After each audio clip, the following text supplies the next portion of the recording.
Bank Nifty के downwards price movement में कैसे करें शॉर्ट? क्या नियो वेव एनालिसिस हमें बैंक निफ्टी के प्राइस बिहेवियर को फोरकास्ट करने में हेल्प करेगा? कैसे सेट करें बैंक निफ्टी में इंटेलिजेंट स्टॉप लॉस? कैसे जाने बैंक निफ्टी में एंट्री पॉइंट्स? नमस्कार दोस्तों, स्वागत है आपका डॉक्टर संजय वेब के यूट्यूब चैनल में।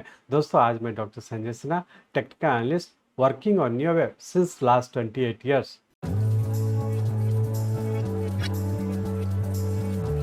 स्टार्ट करने से पहले मैं समझता हूं कि आप लोग निश्चित रूप से डिस्क्लेमर को अच्छे से देखकर पढ़कर समझ लिए होंगे। इस चैनल पर दिए गए सभी कंटेंट एजुकेशनल पर्पस से बनाए गए हैं और इसका उद्देश्य किसी भी प्रकार की एडवाइस या रिकमेंडेशन करना नहीं है। हम सेबी रजिस्टर्ड फिनेंशियल एडवाइजर नहीं है, इसलिए हम आपको स्ट्रिक्टली सलाह देते हैं कि अपने प्रोफेशनल के कंसल्टेशन के बिना आप कोई भी डिसीजन, फिनेंशियल इन्वेस्टमेंट, ट्रेडिंग या कुछ भी ना करें। कुछ भी प्रॉफिट या लॉस होता है तो उसके लिए रिस्पॉन्सिबल आप खुद होंगे।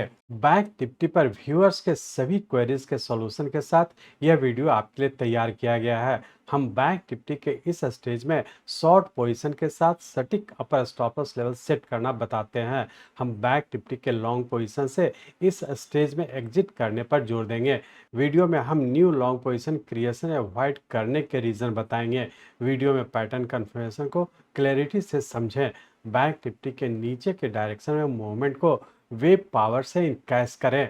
देखिए लाइव चार्ट पर नियो एनालिसिस अप्लाई करने के प्रैक्टिकल एग्जांपल्स। बैंक निफ्टी के करंट पोजीशन को सही ढंग से लेबल किए हुए चार्ट से समझें। बैंक निफ्टी करेक्शन को प्राइस एनालिसिस, टाइम एनालिसिस और वॉल्यूम एनालिसिस तीनों एंगल से जानें। रिस्क मैनेजमेंट में अपर स्टॉप लॉस के रोल को डिस्कवर करें। बैंक निफ्टी ट्रेडिंग और इन्वेस्टिंग में कैपिटल प्रोटेक्शन और कंटिन्यूअस गेन की कला सीखें। शॉर्ट पोजीशन में रिस्क मैनेजमेंट के प्रैक्टिकल यूजफुल गाइडलाइंस पाएं। बैंक निफ्टी में सक्सेसफुल और discipline trading and investing approach के वाइटल एलिमेंट्स जानें। हम ट्रेडर्स और इन्वेस्टर के इमोशनल मैनेजमेंट एस्पेक्ट को डिस्कस करते हैं। अपने बैंक निफ्टी ट्रेडिंग में इनिशियल एनालिसिस से लेकर एग्जिट स्ट्रेटजी तक अपडेटेड रहें। हमारे चैनल के रेगुलर सब्सक्राइबर बने, नियो वेव एनालिसिस से वेल इन्फॉर्म्ड डिसीजन लें। तो बिना देरी किए और इन सभी चीज़ों को समझने के लिए चलिए हम लोग चलते हैं बैंक निफ्टी के रियल टाइम चार्ट पर। ये बैंक निफ्टी का हम लोग का डेली चार्ट है। इस डेली चार्ट में हम लोग देख रहे थे कि 4 जून 2024 को हम लोग का एक करेक्शन पूरा किया, जो कि प्राइस वाइज करेक्शन पूरा करके अब पुनः यहाँ से हम लोग फिर से राइजिंग ट्रेंड में इंटर कर चुके। इस राइजिंग ट्रेंड के तहत देख रहे हैं कि 4 जून 2024 से लेकर के 27 जून 2024 तक रफली 15 दिन का हम लोग का एक राइजिंग ट्रेंड था, जो कि इम्पल्स वेव के फॉर्म में इस पॉइंट पे कंप्लीट किया, जो कि एक हायर डिग्री का 11th पे पूरा करके और पुनः यहाँ पे हम लोग करेक्शन में इंटर कर चुके। अब हम लोग ये देखें कि 27 जून 2024 के बाद जो करेक्टिव फॉल हुआ और अभी भी नीचे करेक्शन में रहने की संभावना, तो इसका सबऑर्डिनेट वेव किस पैटर्न में है और आने वाले समय क्या होने की संभावना है, तो इसके लिए हम लोग इस डेली चार्ट को कन्वर्ट करते हैं आवरली चार्ट में। यहाँ पे हम लोग आवरली चार्ट में आ चुके हैं। इस आवरली चार्ट में हम लोग देख रहे थे कि यहाँ पे हम लोग का 27 जून 2024 को हम लोग का एक इम्पल्स पे पूरा करके करेक्शन के तहत डब्ल्यू एक्स और वाई के पैटर्न में इस पॉइंट पे कंप्लीट किया, जिसमें कि रफली हम लोग का 34 डेज का टाइम लगा, जो कि टाइम साइकिल को यहाँ पे कंप्लीट किया, जिसके तहत हम लोग डबल कम्प्लेक्स करेक्शन के तहत इस पॉइंट पे कंप्लीट किए, जिसके तहत हम लोग का नीचे का डब्ल्यू एक्स और वाई के पैटर्न में इस पॉइंट पे पूरा किए थे और पुनः यहाँ से हम लोग ऊपर की ओर कंटिन्यू किए थे। और जैसा पिछले दिन भी हम लोग डिस्कस किए थे कि यहाँ पे हम लोग का छोटे टाइम फ्रेम का पैटर्न कंफर्म किया था, लेकिन उससे बड़े टाइम फ्रेम का हम लोग का जो सेकंड ट्रेलिंग अपर स्टॉप लॉस था 52,000 का, वो ब्रेक नहीं किया। तो हम लोग ये कह सकते हैं कि यहाँ से जो ऊपर कंटिन्यू किया, ये भी हम लोग का करेक्टिव राइज के तहत ऊपर कंटिन्यू किया था और यहाँ पे हम लोग का पूरा होने की संभावना है। तो हम लोग ऐसा कह सकते हैं कि यहाँ से हम लोग का जो करेक्टिव फॉल के तहत नीचे कंटिन्यू किए, जिसके तहत नीचे का डब्ल्यू एक्स और वाई के पैटर्न में इस पॉइंट पे कंप्लीट किया और पुनः हम लोग एक्स पैटर्न के फॉर्म ऊपर कंटिन्यू किए और इस एक्स पैटर्न के तहत भी हम लोग का ऊपर का ये बी और सी वेव के फॉर्म में इस पॉइंट पे कंप्लीट किया, जो कि उससे बड़े टाइम फ्रेम का हम लोग का एक्स वेव हो गया और पुनः यहाँ से फिर से हम लोग नीचे की ओर कंटिन्यू कर चुके। इस तरह से हम लोग कह सकते हैं कि यहाँ पर हम लोग का ट्रिपल कम्प्लेक्स करेक्शन के फॉर्म में इस पॉइंट पे कंप्लीट करके और पुनः फिर से नीचे की ओर कंटिन्यू कर चुका है, जो कि हम लोग का थर्ड करेक्शन के फॉर्म में नीचे कंटिन्यू किया। कि जैसा कि हम लोग यहाँ पे देखे थे कि यहाँ पे हम लोग का सेकंड ट्रेलिंग अपर स्टॉप लॉस 52,000 का था, जो कि ब्रेक नहीं किया। जब तक ये ब्रेक नहीं करता हम लोग किसी भी बड़े टाइम फ्रेम का लॉन्ग पोजीशन बनाने का कोशिश नहीं करेंगे। और अभी भी हम लोग का यहाँ पे एक्स वेव पूरा करके पुनः हम लोग ये कर सकते हैं कि फिर से हम लोग का 49,600 से भी नीचे आने की संभावना है। तो हम लोग ऐसा कर सकते हैं कि यहाँ से जो नीचे की ओर कंटिन्यू किया, जिसके तहत हम लोग का very short term corrective fall में है और शॉर्ट टर्म के भी हम लोग करेक्टिव फॉल में है, और हम लोग ट्रेलिंग अपर स्टॉप लॉस को फॉलो करते हैं। हम लोग नीचे की ओर कंटिन्यू रखे हुए हैं। तो वेरी शॉर्ट टर्म का हम लोग का सेकंड ट्रेलिंग स्टॉप लॉस जो 52,000 का था, उसी स्टॉप लॉस को फॉलो करते हैं हम लोग नीचे की ओर कंटिन्यू रखेंगे। अब हम लोग ये देखने की कोशिश करेंगे कि यहाँ से जो करेक्टिव राइज हुआ था, जो कि एक्स पैटर्न में इस पॉइंट पे पूरा करके पुनः फिर से यहाँ पे कंटिन्यू किया। पिछले वीक हम लोग का जो first trailing lower stop loss था 50,600 का, ये ब्रेक कर चुका। तो हम लोग ऐसा कर सकते हैं कि इंट्राडे में भी हम लोग का स्टॉप लॉस ब्रेक किया। वीकली पॉइंट से हम लोग का जो नीचे का first trailing lower stop loss 50,600 था, ये भी ब्रेक किया। ये इंडिकेट कर रहा है कि यहाँ से जो करेक्टिव राइज था ये हम लोग का पूरा करके और पुनः फिर से नीचे कंटिन्यू कर चुका है। वीकली पॉइंट से हम लोग का ऊपर का स्टॉप लॉस हो जाए 51,750 का। तो इस वीक के लिए अपर स्टॉप लॉस इसी को फॉलो करते हैं हम लोग नीचे की ओर कंटिन्यू रखेंगे, क्योंकि बहुत ज़्यादा संभावना है कि 49,600 से भी नीचे आने की संभावना है। तो इस चीज़ को ध्यान में रखेंगे।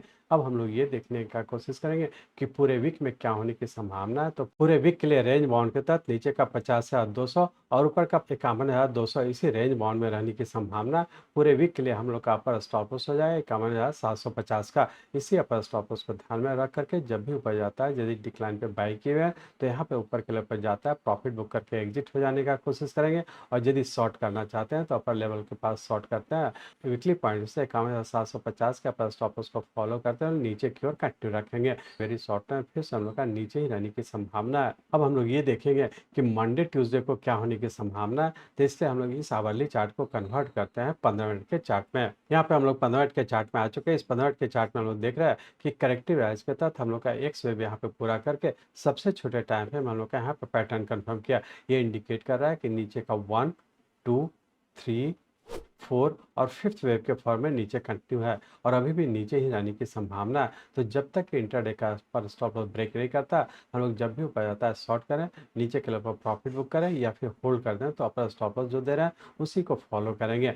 तो आज और कल 2 दिनों में रेंज बाउंड के तहत नीचे का 50,300 और ऊपर का 51,100 इसी रेंज बाउंड में रहने की संभावना है। ऊपर का स्टॉप लॉस रखेंगे 51,500 का। इसी अपर स्टॉप लॉस को ध्यान के छोटे से रेंज बाउंड में ट्रेड करने का कोशिश करेंगे। सिर्फ ध्यान रखेंगे कि इसमें कहीं भी लॉन्ग पोजीशन बनाने का कोशिश नहीं करें। जब भी ऊपर जाता है प्रॉफिट बुक करें या फिर ऊपर लेवल पर शॉर्ट करता है तो अपर स्टॉप लॉस 51,500 को फॉलो करते हुए नीचे की ओर कंटिन्यू रखेंगे। इस तरह से हम लोग कर सकते हैं कि इंट्राडे के पॉइंट ऑफ से अभी भी नीचे रहने की संभावना है। जो भी राइज होगा करेक्टिव राइज होगा, अपर स्टॉप लॉस को फॉलो करते हुए हम लोग नीचे की ओर कंटिन्यू रखेंगे। वीकली पॉइंट ऑफ से भी कहें तो हम लोग ये कर सकते हैं कि जब भी ऊपर जाता है शॉर्ट करें, लेकिन वीकली पॉइंट के लिए 51,750 के अपर स्टॉप लॉस को फॉलो करते हैं हम लोग नीचे की ओर कंटिन्यू रखेंगे। और बहुत ज़्यादा संभावना है कि फिर से नया लो बनने की संभावना है। यदि वेरी शॉर्ट टर्म की बात करें तो वेरी शॉर्ट टर्म के हम लोग का सेकंड ट्रेलिंग अपर स्टॉप लॉस 52,000 था, उसी को फॉलो करते हैं हम लोग नीचे की ओर कंटिन्यू रखेंगे। जब तक नीचे से ऊपर का स्टॉप लॉस ब्रेक नहीं करता, हम लोग वेरी शॉर्ट टर्म में किसी भी टाइम फ्रेम का लॉन्ग पोजीशन बनाने का कोशिश नहीं करेंगे। जो लोग जिस टाइम फ्रेम का ट्रेड करना चाहते हैं अकॉर्डिंगली उसी हिसाब से अपर स्टॉप लॉस को फॉलो करते हुए और टाइम को ध्यान में रखते हुए हम लोग नीचे की ओर कंटिन्यू रखेंगे। एक चीज़ और यहाँ पे ध्यान रखेंगे कि जैसा हम लोग यहाँ पे देखे थे कि यहाँ पे हम लोग का जो करेक्टिव फॉल हुआ था जिसपे टाइम उनको फॉलो किए थे, तो यहाँ पे हम लोग का रफली 34 डेज का टाइम लगा था, जो कि वेरी शॉर्ट टर्म के यहाँ पे पूरा होने की संभावना था। लेकिन यहाँ पे ये करेक्टिव राइज हो गया और करेक्टिव राइज के तहत भी हम लोग देख रहे हैं कि यहाँ से जो ऊपर की ओर कंटिन्यू किया, इसमें एग्जैक्टली टाइम साइकिल को यदि फॉलो करते हैं तो यहाँ पे हम लोग का रफली 13 डेज का टाइम लगा। और 13 डेज का टाइम लग करके जो कि फिबोनाची टाइम साइकिल का एक नंबर है, यही पे हम लोग का पूरा करके पुनः नीचे कंटिन्यू कर चुका है। तो हम लोग ये कर सकते हैं कि आने वाले वीक में अभी नीचे ही रहने की संभावना है। तो बेहतर है अपर स्टॉप लॉस को फॉलो करते हुए नीचे की ओर कंटिन्यू रखेंगे। जब तक के नीचे से ऊपर का फिर से पैटर्न कंफर्म नहीं करता, हम लोग किसी भी टाइम फ्रेम का लॉन्ग पोजीशन बनाने का कोशिश नहीं करेंगे।